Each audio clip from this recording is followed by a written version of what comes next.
Frickin' hate Panera.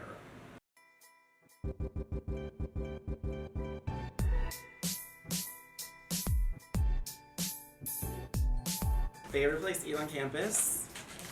Chick-fil-A. Chick-fil-A is awesome, but always like long ass line.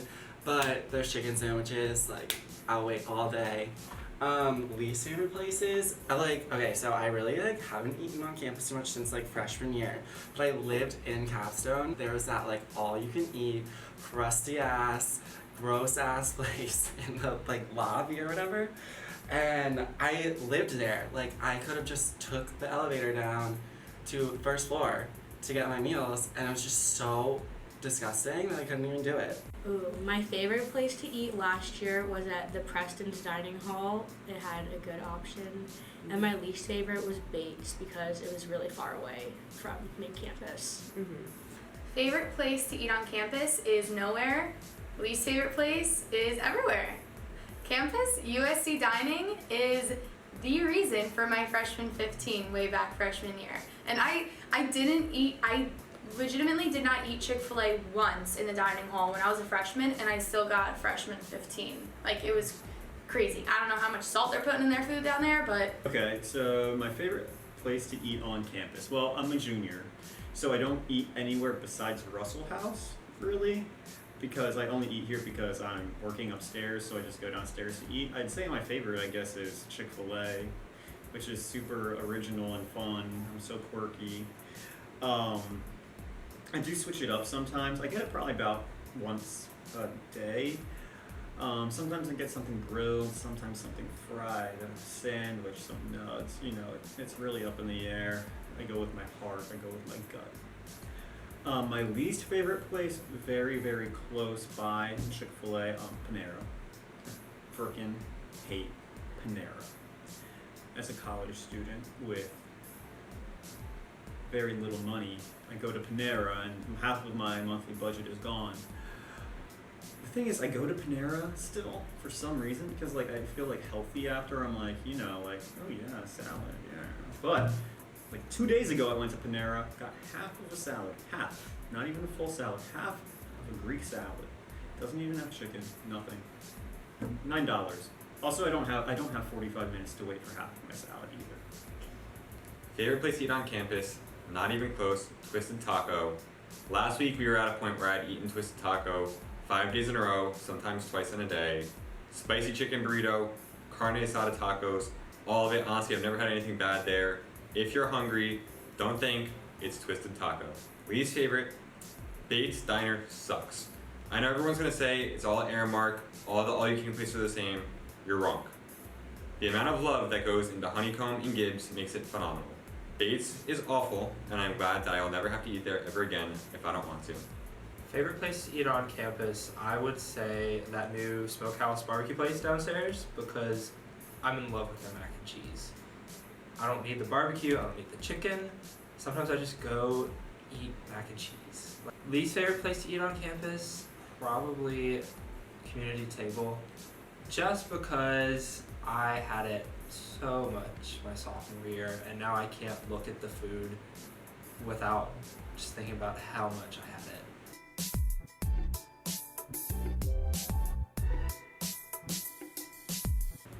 Back in the day, used to be a big library guy.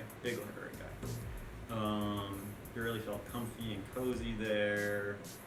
But then I moved to the retreat, and that's a little bit of a further commute from the library. So now I only ever do homework on campus if I am supposed to be paying attention in class, or like when I'm working in the SGTV office, I'll do homework there during my office hours. Library gives me a little bit of anxiety these days, I'm not gonna lie. It's just everybody's so stressed out. And I'm like, just takes like 8 chill pills and like everything will be fine.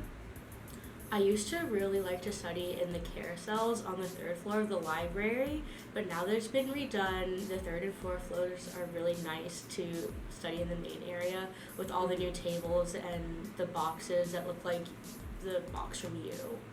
I don't study on campus. My roommate would pack up her whole book bag. She would pack a whole bag of snacks and drinks and be like, all right, I'm going to the library for the night, and I'm like, what? You have a whole room here. Like, why don't you just study here?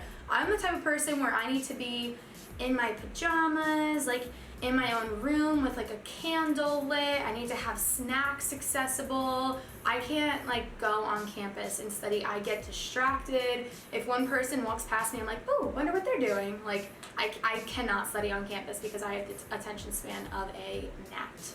Study? I don't really do that too often, so I don't know. I'm not one of those people that likes going to the library because I kind of feel like a squirrel. Like, I see people, I'm like, so like, if I was gonna study, probably the study room on my floor or my dorm room, so I can just close my door and no one can bother me. But I don't like going out amongst the people when I like to study because then I just get distracted too easily. I like the atrium of the J School. Not when it's raining like it is today. I would just rather study in my room on days like this. But when it's nice and sunny outside, the J School is the place to be. Oh, favorite place to study on campus. I probably haven't been to the library since like beginning of sophomore year, so that's like about a year ago. But like when I need to get like shit done, like get it done, there's those, I don't remember what floor it's on, but it's the little like, it literally feels like you're in an insane asylum. Like you go in, there's like one desk, one chair, and like it's little cubicles, and like you just close that door and like, oh my god, I have pulled some all-nighters in those. And like it's so depressing. It's like these old ass chairs, white walls. But Yeah, so last semester I worked my ass off in one of my classes that was so hard, and I am looking at all my final grades in Self-Service Carolina, and I'm like, there's no way I got to be in that class. Like, there's no way. And I'm like calculating my average over and over again. I'm like, no, I didn't get a B. And so I like emailed my professor, and I was like, hi, I know the semester's over, but can you take another look at my grade? And she's like, oh my god, so glad you emailed me. I input the wrong grade for you. I was like, that was a final grade. I felt like she put in the wrong grade for a quiz. Like my final grade she got wrong. So that was a pretty scary experience. You know, I've been pretty lucky, but I don't have too many bad professor stories. Like my worst professor is like one that just like would read off of his notes, and then like he'd be like, I don't really know like what's coming up next class. I don't really remember. And then like we'd have to like write essays on whatever we learned about. And it's like, if you don't know it, why should I know it? It was science and technology and world history with don't take it. History Oh my god, I 108. almost took him. Don't. I mean, like, I've had, like, weird experiences with professors. Like, just, like, flirtatious, like, professors. Like, respect to my professors. None of y'all sucked. Nice. That's good. Way to go. My first week of classes freshman year, I had a poli-sci lecture hall of over 200 people, and the professor stopped class, ran up the aisles through like a bunch of kids, stood over this one guy and was like, give me your phone and get out of my class. And I almost dropped that class. I don't know, all my professors have been pretty good. I mean, some of them are really boring. My econ teacher talks about how the university won't let him buy his own insurance all the time, so I guess that's a bad story because I don't necessarily care. I mean, he's got insurance, so good for him. My English teacher, she's cool, but she awkwardly smiles at us every time we answer a question, so that's kind of freaky.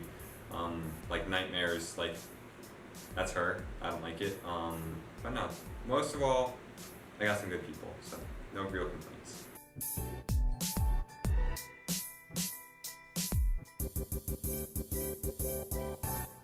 I would probably do a line dancing club. I've never done it before, and I've always wanted to learn how to do it. And I know a lot of my friends know how to do it because I'm not from the South, and they are, and they do it for fun. I would make an Eno club because I literally will sit in my Eno 24/7. There's so many good places on campus to hang them up. We could just like tie them all to each other, maybe like cross the horseshoe with them all tied. That would be fun. That would be my answer. An Eno club. Like, maybe, like, a wine tasting club. Like, because, you know, like, when you turn 21, like, you go out to, like, a brewery or, like, you know, like, a vineyard, and people know all this about wine and beer, and, like, they're, like, sniffing it, like, swirling it around, and I'm just over here, like, oh, yeah, like, I'll take the red wine, and I don't know, I just feel like that could be something that's fun. So I am now creating the Kylie Jenner fan club. We will meet, I don't know, maybe once a week, once a month. We'll just go over the new collections that she's releasing on Kylie Cosmetics. We can just hang out and talk about how amazing she is and how much you want to be her, how much you want to be her best friend. I'd be president of the Kylie Jenner fan club here on campus. Hit me up if you want to join. High School Musical Karaoke Club. Only sing High School Musical karaoke 1 hour every week. That's it. I feel like there should definitely be a club dedicated to the squirrels. The squirrels have personalities of their own, they have their own personas. We need people that are dedicated to squirrel coverage. Like, when I visited the University of Maryland, they said that a squirrel watching club, that's definitely something we should have here. We tweet about the squirrels all the time, we talk about how they freak us out. Let's give them a club. I'll start it. Join. Alright, thanks for watching this week. That's all we've got for you on Cocky's Code. Follow us on all of our social media at SGTV at USC. We'll see you next week.